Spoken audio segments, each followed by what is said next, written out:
Hi,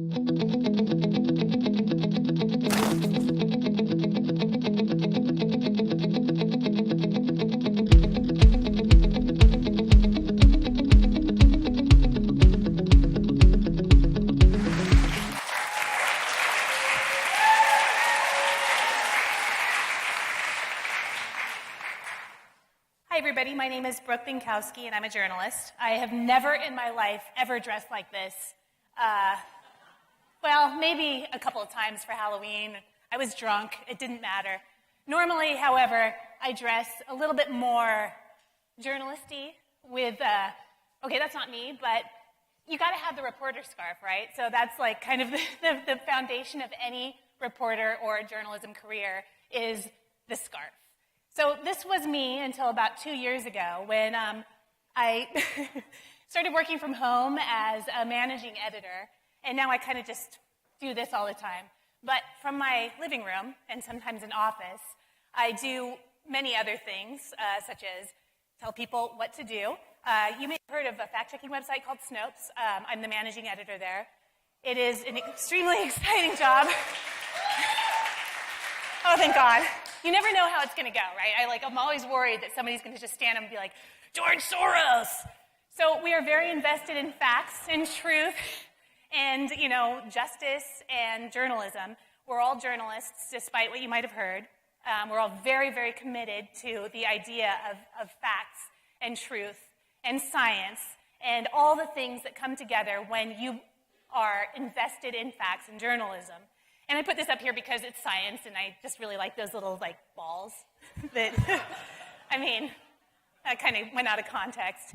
But it's important, right? Without facts, you have no science, you have nothing, you have a bunch of people yelling at each other. So hug a journalist today. That's, well, actually, no, don't hug us. We smell funny, we drink too much, and we have terrible eating habits.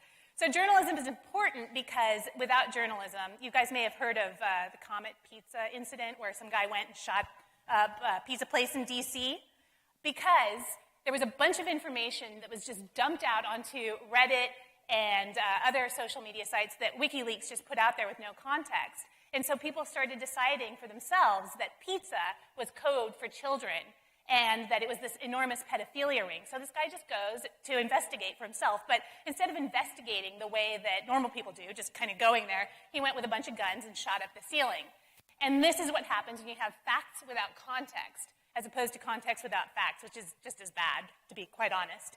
And I don't mean to pick on Reddit, but this kind of all started there. This is the letter where, I like Reddit, but there are a lot of conspiracy theories that show up on Reddit, and they just kind of feed off each other. So here's the document that he wrote where he's like, I'm really sorry, I guess there was no basement after all. My bad, you guys. Sorry I shot your ceiling.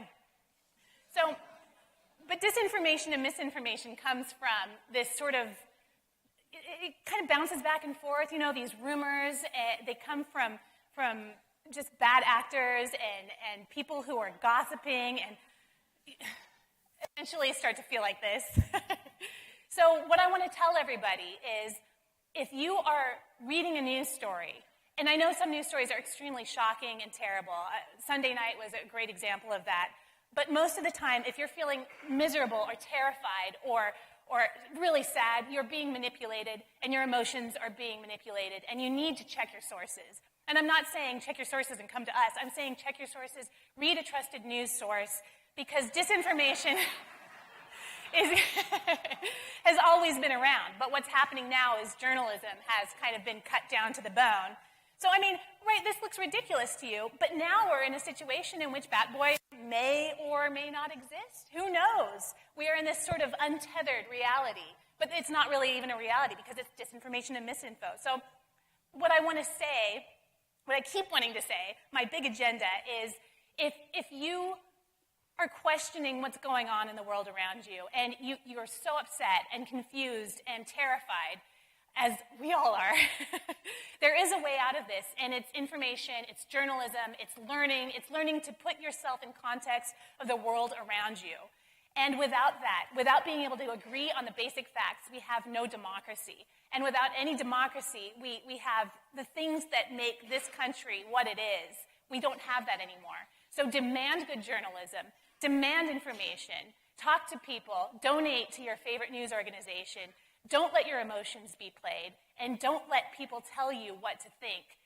Like I said, what's important is that you have the right to demand good journalism. And we can all do this together. And the democracies of the world, the governments of the world that are, not autocratic and crazy regimes, they depend on it. Science depends on it. The world depends on it. You depend on it. So, hug a journalist.